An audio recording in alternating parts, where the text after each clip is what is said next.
All right, y'all. Welcome to the next episode of Rye Angle. My name is Ryan. Today we're gonna have the real talk around shipping container homes. A little bit about me and why you think my opinion might be valuable for you is this is the first shipping container home in Minnesota. There's obviously other container homes around the world and in the States, but this is the one that was built first in Minnesota. How did I get here? I'm a recently divorced human being, and after I was divorced, I had to move into my parents' basement. Yeah, I'm in Staten Island in my mom's basement, crushing it. Found out I qualify for affordable housing, and that's how I got into this home, which was a shipping container home that was previously built. Today, I want to talk about how do we get the Rye Angle for shipping container homes. There's some pros and there's some cons, and then there's like a whole bunch of stuff that's just kind of right in the middle, super murky. There really isn't a ton that fit in pro or con. There's a lot of just this in between. And I don't think that's what people talk about, is like, what does it really mean to go through all of the nuances of having a container home? So today, we're gonna have the real talk around container homes. Pew, pew, pew, pew, pew, pew, pew, pew.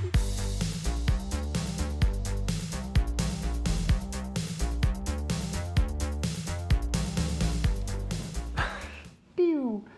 Okay, let's get into the pros first, and then we can talk about cons, and then the Rye Angle. Pros.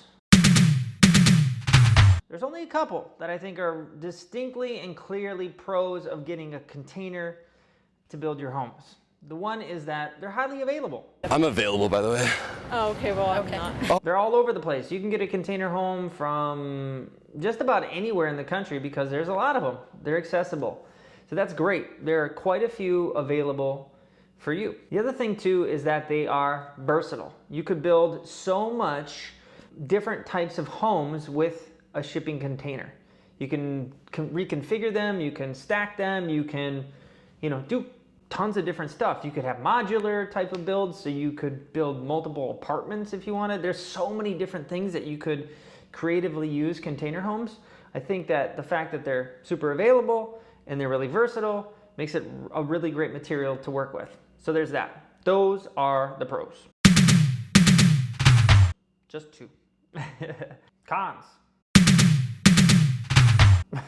Super dramatic. There are only a couple cons too. One of them is insulation. Whether you're in a hot climate or in a cold climate, or maybe an in-between type of climate, these things need insulation to just regulate them. If it's super hot where you live, they will cook like a fried egg in the 80s. This is drugs. This is your brain on drugs. Any questions? That would literally be your body if you lived in a container home in a hot climate. Now, I live in a cold climate.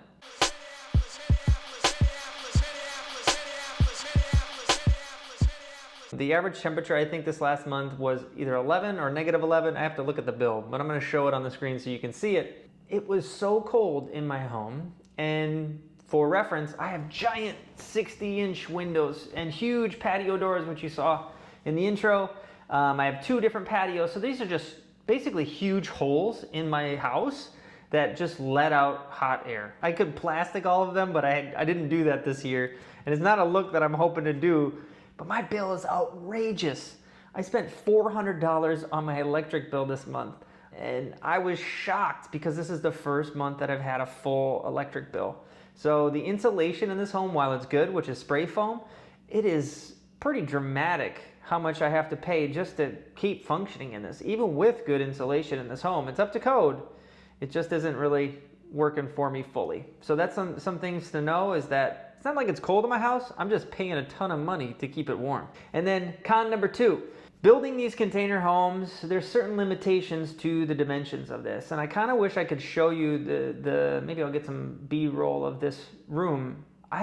This room that I'm filming in is one of the longest, strangest rooms I've ever seen. So the dimensions are really rigid in container homes. And so you aren't gonna get the same types of spaces that you normally would if you were to have a standard stick-built home.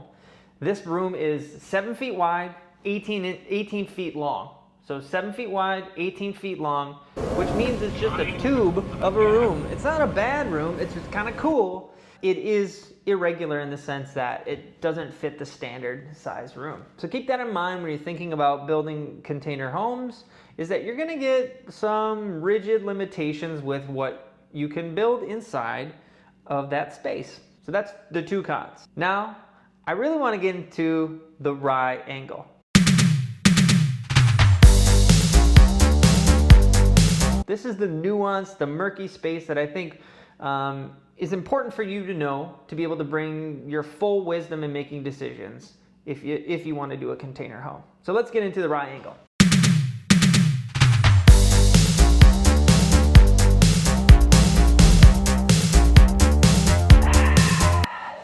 Welcome to the Rye Angle. A lot of people say shipping container homes are a sturdy structure. They are. You can stack these things 8 high, and they do often on ships. But the difference is once you cut a hole in this wall, it can change the integrity of the structure. So when they say container homes are sturdy structures, it's only if you don't cut a lot of holes in it. And the thing that I think is cool about my house is that it has lots of holes in it. So it's not as sturdy as you would think the minute you cut a window hole out, or the minute that you cut a patio door out of a side of a wall or something like that. All of those things challenge the integrity of the container. No, listen, it's really important because once the integrity of the box gets compromised, this is original packaging, and that's why these things are so valuable. And that's one thing that is not necessarily a pro or a con, but a decision you have to make that will impact how sturdy your structure is. The other thing too is with a container home, they often say it's a shorter build time, which is possible. You could build one of these theoretically very fast, depending on how you build it. There's a lot of different things though that go into this. You may have to have specialists to do welding. That takes time. Or you may get delays because of maybe you need a crane. In addition to that, a lot of people say, and these I think are connected, is that containers are eco-friendly. Hear that all the time. It's upcycling or recycling of materials. I don't know if that's true. I admit I have not been recycling. In fact, I have been openly encouraging people to be wasteful. I often go to other people's recycling bins and throw them into the regular trash. It'd be great if we used very used containers to build homes, but I would not recommend to any human being to use a completely used container home. For this very reason, which is also a murky thing on here, is that there's hazardous material in these things, which may or may not be true. I have a video that shows all the different types of containers and why you would want to choose what's called a one-use container. Those types of containers are the ones that I would only choose for building a home because they don't have any hazardous material in the floorboards, or less likely to have hazardous materials used within them because they've only been used once.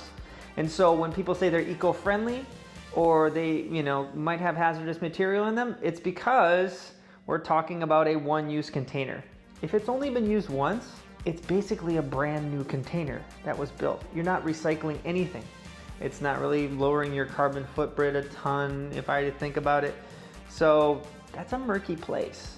And when it comes to hazardous materials, that's the only way that you can really be close to certain that you don't have hazardous material in there outside of going and checking on yourself, which I highly recommend before you even consider building or using a container. You should check them out. Other things to consider is one particular challenge is getting experienced contractors to work on your home. This is a unique experience. Putting in a door is not like putting in a normal door. Here are the labs where students learn to design and build the doors to the human world. Tiling or flooring in these things is very different.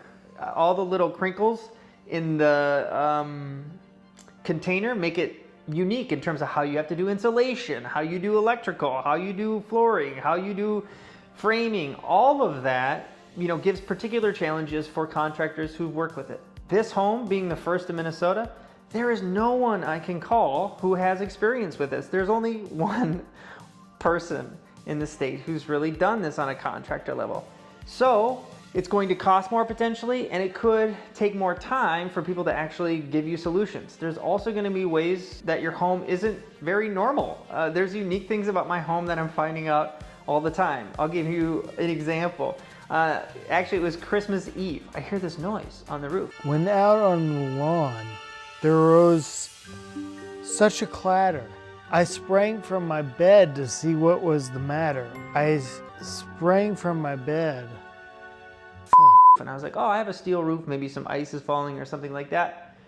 No, there's an opening in my home that was not sealed, and there are squirrels crawling in my ceiling. What's great is I was sleeping with my kids. It worked out at a great time where I woke up scared, and then they woke up a little scared, and then I was like, oh. Get the fuck out of my house. It's reindeer. There's reindeer on the roof.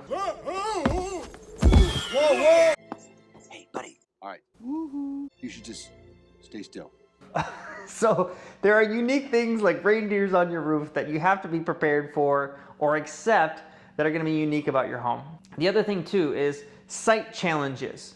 Getting these containers to your place, say it's a remote location that you're trying to build on, or maybe an urban location or whatever it might be, oftentimes you have to get a truck or a crane to place them where you want them. And that means that you have to find specific sites that allow that.